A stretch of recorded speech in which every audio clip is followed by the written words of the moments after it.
Bien, merci Emmanuel, merci Pasteur Emmanuel pour cette invitation déjà. Merci à toi, merci à Joséphine. C'est une joie pour nous d'être présents et on est vraiment content d'être là et de vivre ces moments avec vous. C'est également une joie pour moi d'être là parce que j'ai été là pendant un certain nombre d'années. Je suis arrivé en France en 2009 et je me rappelle quand j'étais arrivé en octobre 2009 précisément, quittant le beau soleil du Cameroun, je suis arrivé, il faisait froid.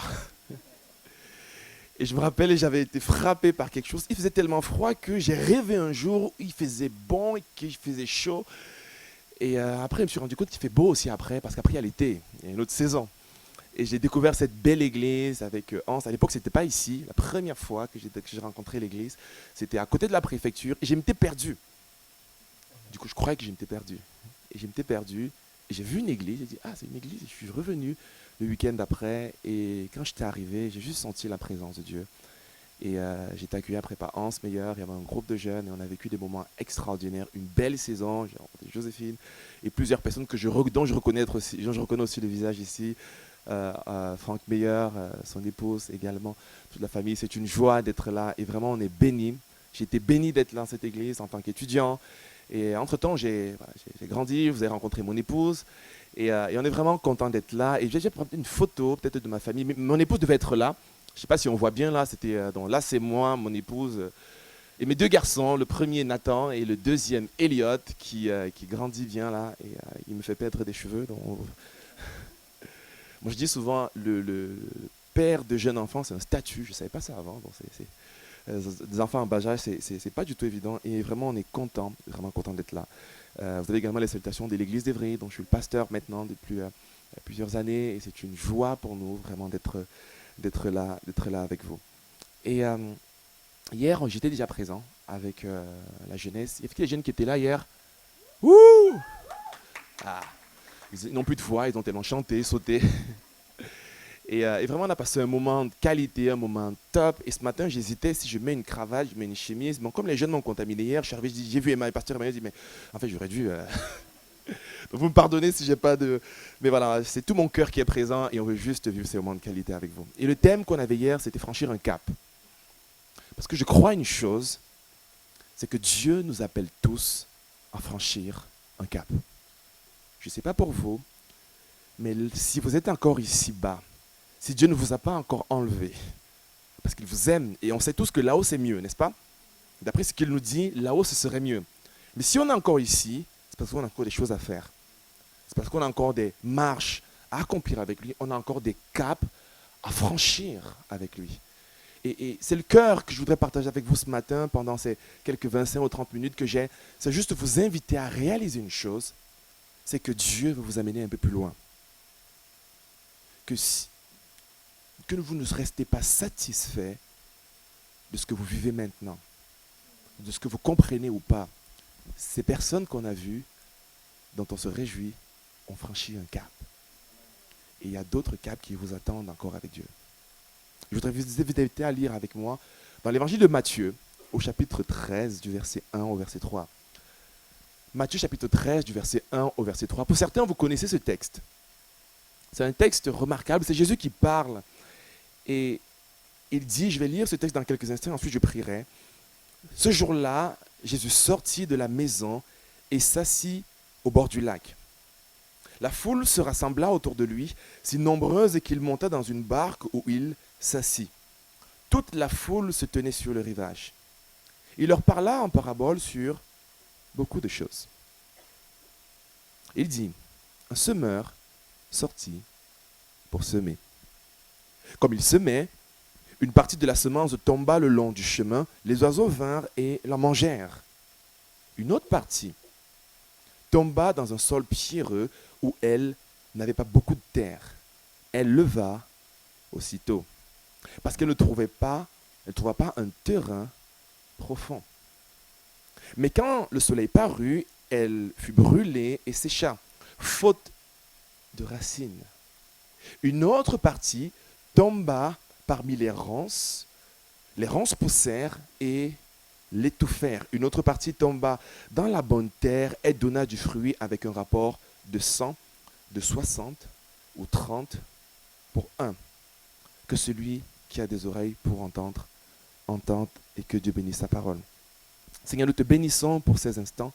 Je prie pour que tu puisses parler à nos cœurs. Que ce que tu as mis dans mon cœur, que je puisse simplement le transmettre à ton assemblée, à ton peuple que tu chéris tant. Je prie que personne, Seigneur, ne retourne de ce lieu comme il est venu. Parce que chaque fois qu'on te rencontre, Jésus, il y a toujours quelque chose qui se passe. Et je prie que nous retournions, Seigneur, pas simplement avec une information, mais ayant reçu quelque chose de particulier de toi, dans le nom de Jésus. Amen. Dans cette parabole que beaucoup d'entre vous peut-être connaissez, elle nous parle de cette célèbre parabole du semeur. Un homme sorti pour semer. Et c'est l'une des premières choses que je voudrais vous dire pour démarrer simplement ce message, c'est que quand Jésus veut nous faire franchir un cap, ce qu'il fait, c'est qu'il sème dans nos vies. Cet homme sorti, la Bible nous dit, c'est cette parabole, pour semer quelque chose. Il sema une graine, une seule graine qui donnera un jour 30, 60, 100 si elle tombe sur la bonne terre. Et c'est l'un des principes spirituels les plus importants. On le voit depuis la Genèse. Jésus dit, Dieu dit, tant que le ciel sera ciel, tant que la terre sera terre, il y aura de la semence. Il y aura des semailles, il y aura des récoltes, il y aura du vent, il y aura de la pluie. C'est un principe qui existera tant que nous serons ici-bas. Dieu sème. Et parfois, nous, on aime voir le fruit quand Dieu nous donne la semence. On aime recevoir uniquement le fruit. On aime voir quand tout est prêt, quand tout est parfait, quand tout est bon, alors que Dieu sème dans nos cœurs. Et je voudrais vous inviter à réaliser une chose, mes amis, c'est que lorsque Dieu veut nous faire franchir un cap, et c'est ce qu'il fait, et c'est ce qu'il veut faire, et c'est ce qu'il est en train de faire dans vos vies, il sème. Peut-être il sème une idée, peut-être il sème un projet, peut-être il sème un désir, peut-être il sème une passion, peut-être il sème un appel, peut-être il sème une conviction. On dit, mais Seigneur, je ne vois rien, mais Dieu sème. Et je ne sais pas dans quel état vous êtes aujourd'hui, mais l'une des choses que la Bible me dit, c'est que Dieu nous aime d'une manière passionnée, qu'on croit en lui ou pas, qu'on l'aime ou pas, qu'on prie ou pas. Peu importe ce qu'on fait, ça ne change rien sur le fait qu'il t'aime et qu'il m'aime. Et peu importe les efforts qu'on accomplit, ça ne changera rien. Il nous aime parce que c'est sa nature. Il est amour et il peut ne pas nous aimer malgré les mauvais choix que nous faisons. Il nous aime. Et l'une des choses qu'il fait parce qu'il nous aime, c'est qu'il s'aime. Dieu a tant aimé le monde qu'il a donné son Fils sur terre. Il a semé Christ sur terre. Il a semé un homme. La Bible nous dit le second Adam. Et de lui va venir une multitude. Et nous sommes ici rassemblés parce qu'un jour, Dieu a semé sur terre. Et pourquoi je vous dis cela? C'est que vous réalisez une chose, c'est que parfois, franchir le cap n'est pas spectaculaire, mais il est réel. Je disais hier aux jeunes, ça m'est arrivé de venir aux réunions de prière du Mont Gargan le vendredi soir. Qui est déjà venu à une réunion de prière du vendredi soir dans la petite salle là-bas? Ah, il y a des belles semences dans ces réunions. Il y avait des belles semences dans cette réunion-là. Et à ces endroits-là, Dieu a semé dans mon cœur. Dieu a semé dans mon cœur. J'ai reçu des prophéties dans ces petits coins-là. Il n'y a pas de spectacle. Dieu m'a fait franchir un cap. En étant étudiant, en servant dans le groupe de jeunes, Dieu a semé dans mon cœur. Je parlais avec Franck tout à l'heure qui parlait du petit livret de jeunes pour lesquels on priait pour les jeunes. Il semait, les jeunes, les responsables semaient dans nos cœurs. La Bible dit que quand Dieu aime, il donne et il sème. Et aujourd'hui, Dieu, depuis plusieurs années maintenant, a semé un pasteur dans cette église, le pasteur Emmanuel Avril. Dieu l'a mis là, il est une semence de Dieu. Pour le connaître personnellement, j'ai dit, vous êtes bénis d'avoir un pasteur comme lui, parce qu'il prie pour vous, parce qu'il vous aime, parce qu'il a envie de donner le meilleur. Il sème. Peut-être vous voulez déjà avoir le fruit super parfait, mais il sème. Il n'est pas parfait, on n'est pas parfait, d'accord? Mais on fait juste ce que Dieu nous a demandé de faire. Et sa puissance se manifeste. Quand Dieu vient, il sème. Il sème dans nos vies il sème dans vos vies. Et soyez attentifs aux semences de Dieu. Parce qu'elles sont appelées à porter du fruit. Et pour porter ce fruit, elles doivent franchir plusieurs caps. Et je voudrais aujourd'hui parler avec vous de 3 caps qu'il va falloir franchir. Si vous voulez expérimenter les fruits que Dieu a prévus au travers de tout ce qu'il a semé en vous. D'accord? 3 caps. Le premier cap, il va falloir franchir le cap de l'incompréhension. Je l'ai appelé comme ça. Le cap de l'incompréhension. Lorsqu'on lit au verset 19, c'est dans la diapo suivante, lorsqu'un homme entend la parole du royaume de Dieu et ne la comprend pas, incompréhensif, le mauvais vient et enlève ce qui a été semé dans son cœur. Cet homme est celui qui a reçu la semence le long du chemin. Beaucoup de personnes ne franchissent pas ce cap. Le cap de l'incompréhension, qu'on soit croyant ou pas, qu'on comprenne Dieu ou pas, qu'on ait une relation personnelle avec Dieu ou pas, parfois, on n'arrive pas à comprendre Dieu. Je ne sais pas pour vous, parfois, moi, je n'arrive pas à comprendre. Je dis, mais Seigneur, pourquoi tu fais ça? Et j'aimerais dire, mais Seigneur, pourquoi tu accomplis? Pourquoi il y a autant de souffrance dans le monde? Questions qui reviennent constamment. Ce n'est pas Dieu, d'ailleurs, la souffrance. Pourquoi je vais avoir une relation avec Dieu que je ne comprends pas, qui va me dicter ce que je veux faire ou ce que je ne dois pas faire, alors que j'ai mon libre arbitre, je fais ce que je veux? Pourquoi croire en Dieu? Pourquoi Dieu ne répond pas à cette prière que je fais depuis des mois et des mois? Alors que je veux juste le servir, je veux juste l'aimer, pourquoi parfois c'est si difficile? Pourquoi parfois ça ne marche pas d'un coup? Pourquoi je sème, ça ne pousse pas d'un coup? Et on a tellement de pourquoi. Pourquoi ces difficultés? Pourquoi ces défis? Mes amis, je ne connais pas toutes les réponses. Parfois, Dieu nous donne des réponses. Gloire à Dieu quand il nous donne des réponses. Mais parfois, on ne les comprend pas. Et il va falloir franchir le cap de l'incompréhension. Ces saisons où vous ne comprenez pas Dieu, vous ne comprenez pas ce qu'il fait, vous ne comprenez pas pourquoi il vous fait faire ça, mais vous décidez de croire contre toute raison de croire. Parce que c'est ça la vie du croyant, c'est de croire sans voir. Alors qu'on en aimerait bien voir avant de croire. Dis Seigneur, est-ce que tu te plais? Jésus dit, crois et tu verras. Donc Seigneur, montre-moi que je vois avant de croire. Il dit non, ça ne marche pas comme ça. Il faut croire et après tu verras. Et ça, c'est le plan de Dieu. Si on n'intègre pas dans notre vie ces saisons d'incompréhension, on va vivre beaucoup de frustration. Parce que parfois, on n'arrivera pas à comprendre. Et moi, j'aime souvent dire que dans ces saisons, il va falloir accepter ce que Dieu fait. À un moment donné, j'aimais Rouen. J'ai dû quitter Rouen. Pas parce que j'aimais Rouen.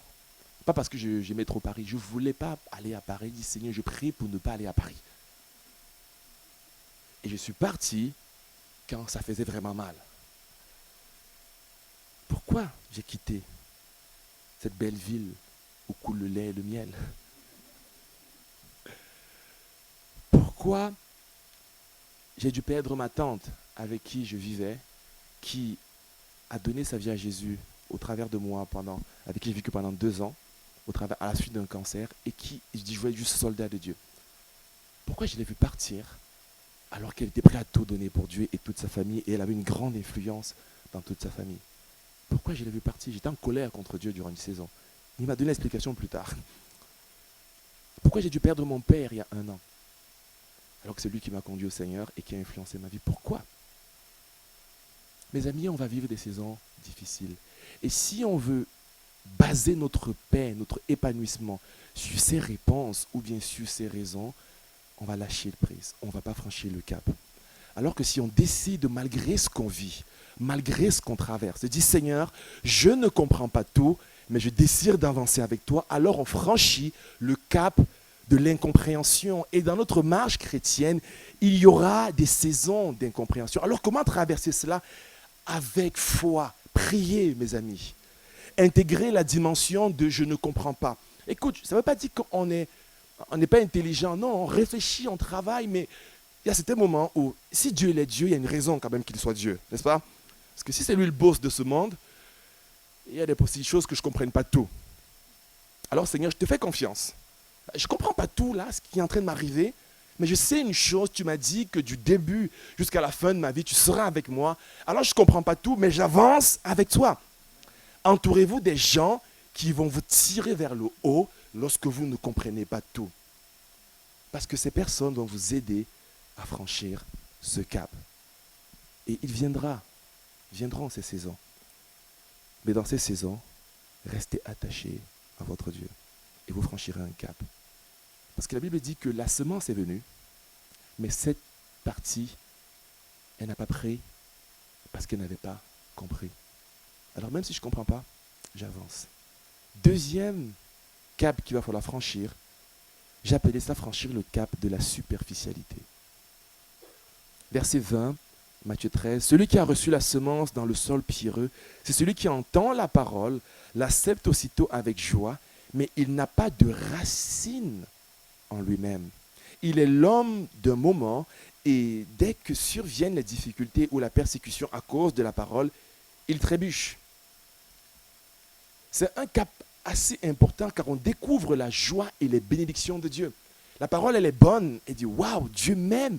Dieu me bénit, je me suis baptisé. Waouh, c'est génial. J'ai vu quelque chose de top. Et du coup, on a quelque chose de beau. Ça arrive souvent quand quelqu'un vient de rencontrer une jeune fille et qu'il est amoureux. C'est sa lune, c'est son étoile. Tu es le sucre de mon café. Sans toi, j'ai pas de goût. Et on a tellement de choses. Et juste dans c'est beau, c'est joyeux, c'est agréable, on aime cela. Jusqu'au jour où on se rend compte que parfois quand il dort, il ronfle quand même. Ou bien parce qu'il n'est pas parfait. Et donc, c'est plus la même chose. Alors, il y a maintenant quelque chose de différent où il va falloir dépasser la superficialité et aller en profondeur. Tu as commencé à croire en Dieu, tu es passionné de Jésus, tu marches avec lui, mais parfois ça commence à être difficile. Tu avais l'impression qu'il te parlait tout le temps, maintenant tu as l'impression qu'il met du temps avant de te parler. C'est un cap que franchissent, auquel beaucoup de chrétiens, beaucoup de croyants, beaucoup de leaders, beaucoup de chefs d'entreprise, beaucoup de pasteurs, beaucoup d'anciens, parfois on ne franchit pas ce cap parce que la tempête arrive et on n'arrive pas à dépasser cette saison. Et on est tous confrontés à cela. On se rend compte qu'on aime Dieu quand tout va bien, mais quand ça commence à aller mal, on dit mais c'est plus pareil. Quand une crise financière vient et arrive, et qu'elle vient éprouver une entreprise, comment réagit-elle? Quand une crise énergétique arrive, comme celle dans laquelle on se trouve, quand une crise d'inflation monte comme celle-ci, comment on va résister l'économie française face aux chocs et aux secousses? Quand tout va bien, ça va. Mais quand ça commence à être compliqué, c'est à ce moment où on voit la résilience de quelqu'un, la résilience d'une organisation, la résilience d'une structure. Comment le Covid a pu nous permettre de quitter Dieu et d'abandonner Dieu? Parce qu'il y avait la joie, mais la tempête est venue. Parfois, il nous a emportés.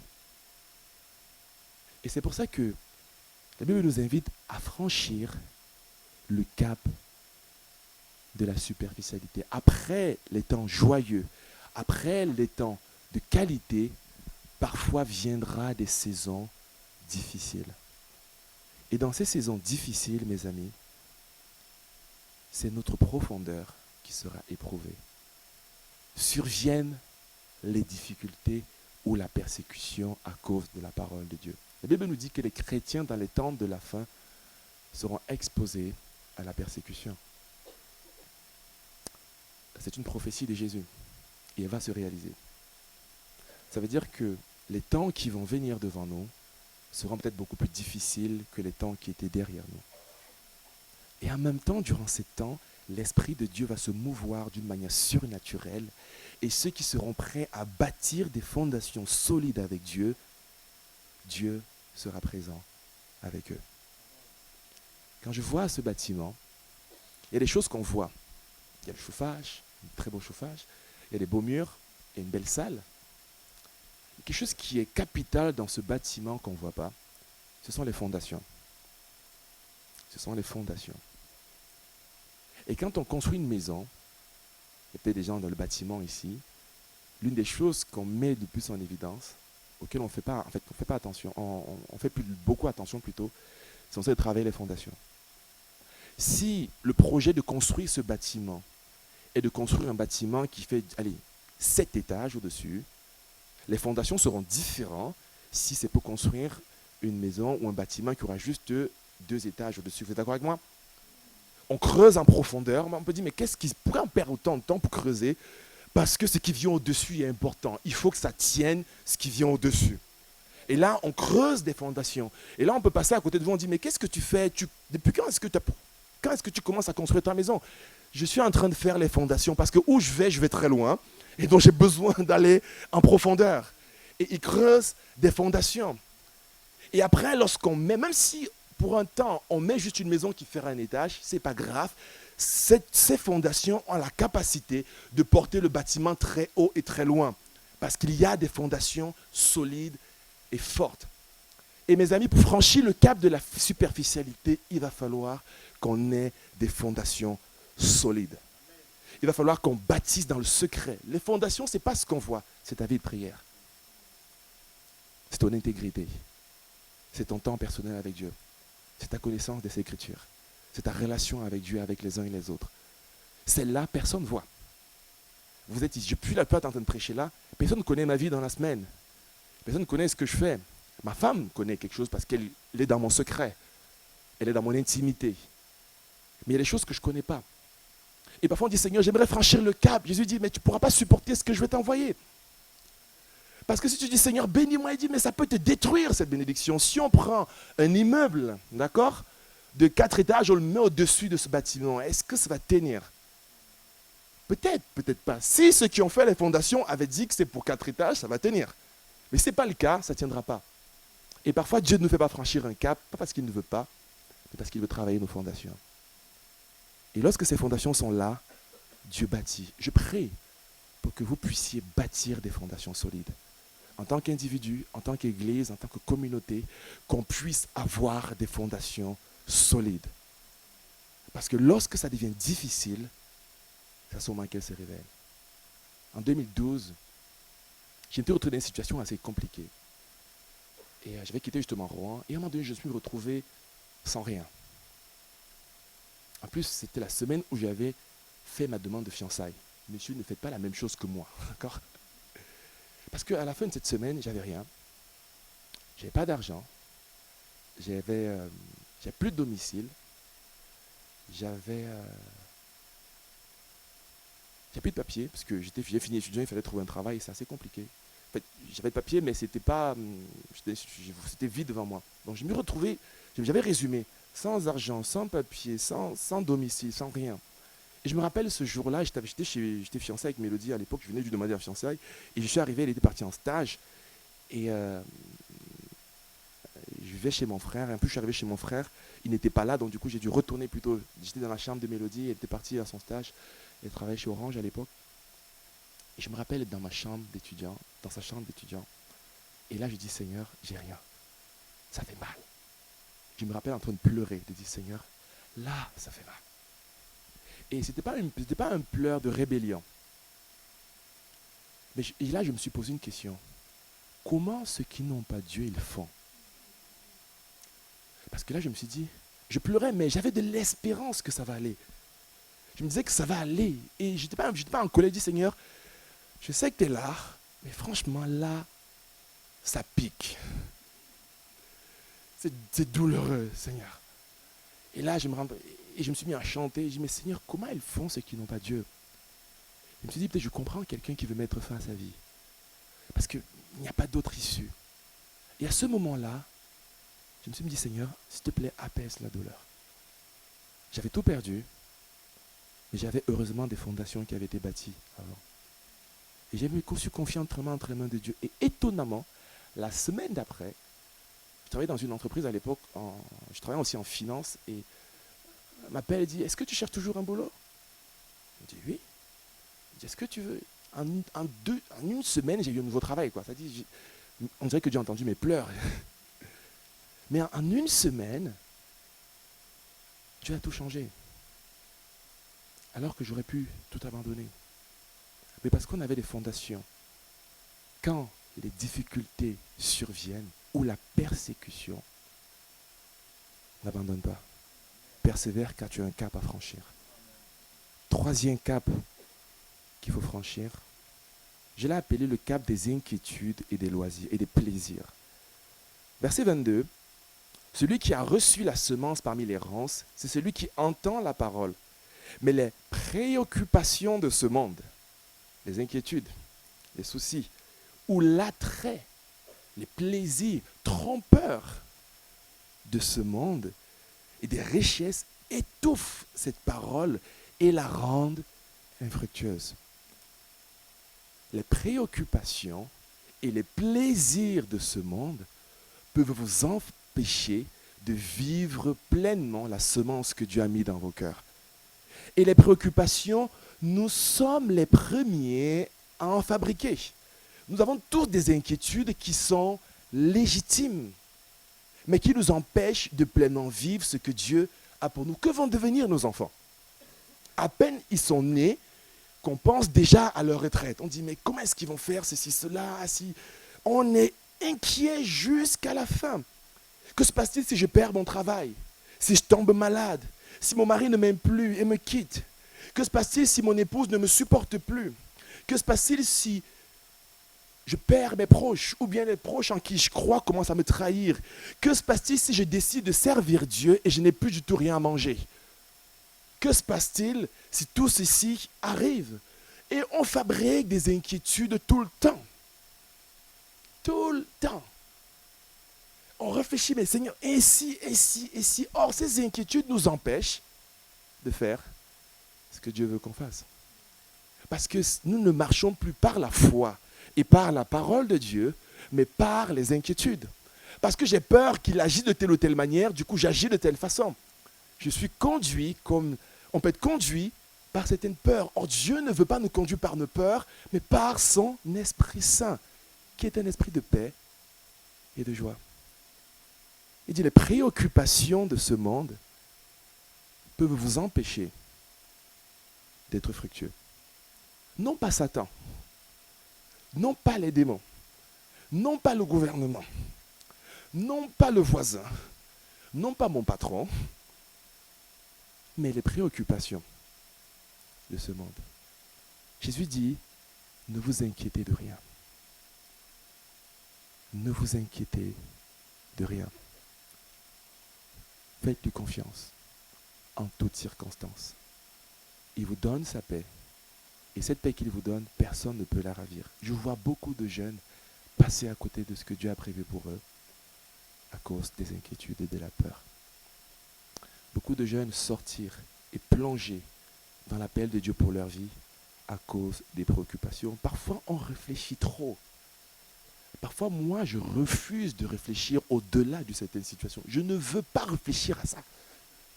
Si je commence à réfléchir, c'est fini. Hein?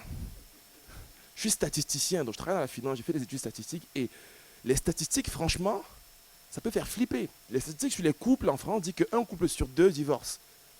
Ça veut dire que si tu dois marier les gens, ça veut dire que si tu répliques les mêmes statistiques, tu n'as plus envie de... C'est compliqué quand même. Les statistiques montrent que tu dépenses tellement. C'est frustrant. C'est important d'avoir les études et de réfléchir par rapport à cela. Mais j'avance non pas par mes préoccupations, mais parce que le Saint-Esprit me demande de faire. Et parce qu'il demande de le faire, ça avance.